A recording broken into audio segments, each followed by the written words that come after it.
bug bounty est un moyen proposé par de nombreuses plateformes et de sociétés de développement de logiciels grâce auxquelles des chercheurs en sécurité peuvent remonter des bugs, en particulier des vulnérabilités, et ainsi recevoir une reconnaissance, voire une récompense pour chaque vulnérabilité trouvée.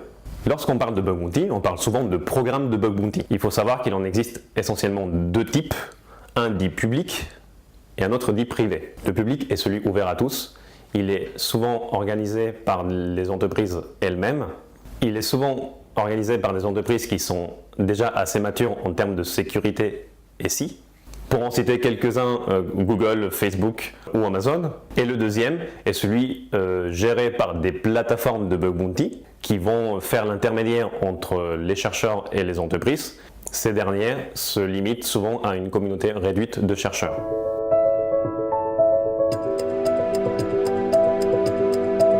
Alors aujourd'hui, pour un défi, le plus simple, c'est de entrer en contact avec une plateforme de bug bounty. Celle-ci sera en charge de cadrer le programme de bug bounty, de trouver les profils adaptés à la cible et de mettre à disposition tous les moyens nécessaires pour que l'entreprise puisse suivre l'avancement et corriger en même temps les vulnérabilités.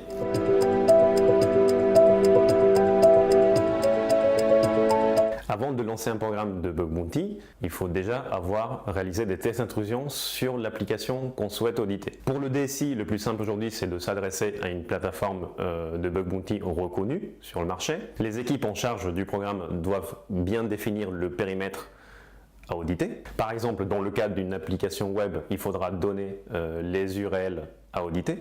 Lorsque le périmètre sera bien défini, on donnera l'autorisation, l'accord à la plateforme pour déclencher le bug bounty. Ensuite, l'analyse démarre très rapidement avec les chasseurs de bugs sélectionnés pour ce programme. Dans la plupart des cas, ils trouveront très rapidement des failles sur le système en question. Une fois que les failles sont identifiées, ils produisent un rapport de vulnérabilité avec le détail de la faille de sécurité. Ce rapport de vulnérabilité permet aux équipes en interne de corriger les failles remontées.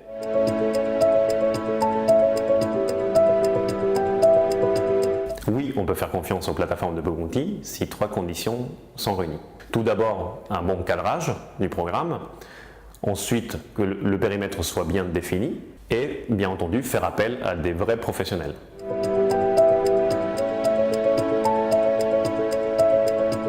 La criticité d'une vulnérabilité est évaluée selon des critères objectifs et mesurables grâce à des standards de marché. Le plus connu aujourd'hui étant le CVSS. Aujourd'hui, presque tout peut être éligible à un programme de bug bounty, par exemple une application web, une application mobile, une application métier ou un objet connecté.